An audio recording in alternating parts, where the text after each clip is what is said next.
ভাইরে, ভিকি কৌশল ক্যাটরিনার মতো বউ পেয়েও নাকি রোমান্টিক কোনো উপহার দিতে পারে না। সংসারে টুকটাক কথা কাটাকাটি হলেও নাকি ঘাট তেরামি করে ভিকি কৌশল মুখ ঘুরিয়ে বসে থাকে, আগে গিয়ে কথা বলে না। মেয়েরা তো আর এমনি এমনি বলে না। ছেলেরা তাদের শখের নারীকে একেবারে পেয়ে গেলে তখন তারা আর কদর করে না।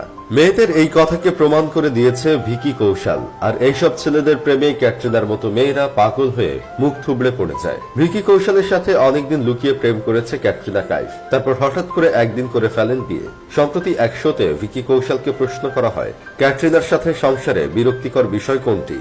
এই প্রশ্নের উত্তরে তিনি বলেন, বিয়ের পর 2 বছর পর্যন্ত তাকে ক্যাটরিনা বদমেজাজি বলে ডাকত। ক্যাটরিনা নাকি তার উপর একটু বিরক্ত, কারণ কোনো কিছু ঘটলে ভিকি কৌশল কখনো আগে ক্ষমা চাইতে চান না। ভাইরে, এমন বোকা ছেলের কপালে এত সুন্দরী বউ কেমনে জুটছে? মেয়েদের খুশি রাখার একমাত্র উপায় হচ্ছে, দোষ যারই থাকুক না কেন, ছেলেকেই সবসময় সবার আগে ক্ষমা চাইতে হবে।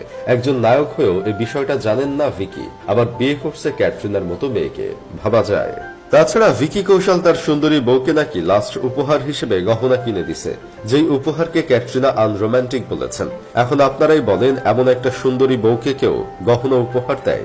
শুনেছিলাম মেয়েরা নাকি ছেলেদের থেকে টাকা পয়সা, দামি গাড়ি, গহনা কিছুই চায় না, শুধু চায় তার প্রিয় মানুষ তাকে ভালোবাসুক, আর মাঝে মাঝে ছোটখাটো কিছু রোমান্টিক গিফট দিয়ে সারা জীবন তার পাশে থাকার ওয়াদা করুক।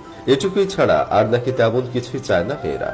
আমার যদি ক্যাটরিনার মতো একটা সুন্দরী বউ থাকতো, তাহলে তো আমি টানা 1 বছর রুম থেকেই বের হতাম না। 365টা দিনই আমাদের জন্য থাকতো হানিমুন। আমাদের মধ্যে ভুলে কোনো ঝামেলা হলেও আমি নিজেই গিয়ে আগে ক্ষমা চেয়ে সব ঠিক করে দিতাম।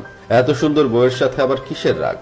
আমার কথা না হয় বাদই দিলাম, আমার বন্ধু কেরামতের যদি ক্যাটরিনার মতো সুন্দরী বউ থাকতো, তাহলে তো সে তার কিডনি থেকে শুরু করে তার কদম জোড়া নিজের আপন বউয়ের নামে লিখে দিত, আর বলতো, আমি কোনো ভুল করলে আমার কদম জোড়া বরাবর কয়েকটা লাথি দিও, তবুও কখনো রাগ করে আমাকে রেখে চলে যেও না।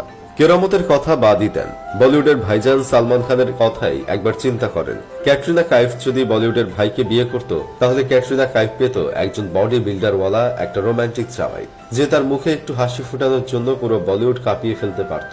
সালমান খান ক্যাটরিনা কাইফের জন্য কি করে নাই?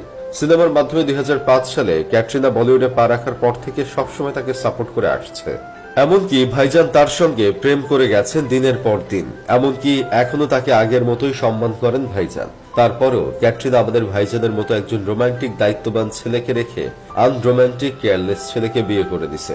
আসলে যেখানে ভালোবাসা নাই, সেখানেই মেয়েরা ভালোবাসা খুঁজে, আর যেখানে ভালোবাসা আছে সেখান থেকে পালায়।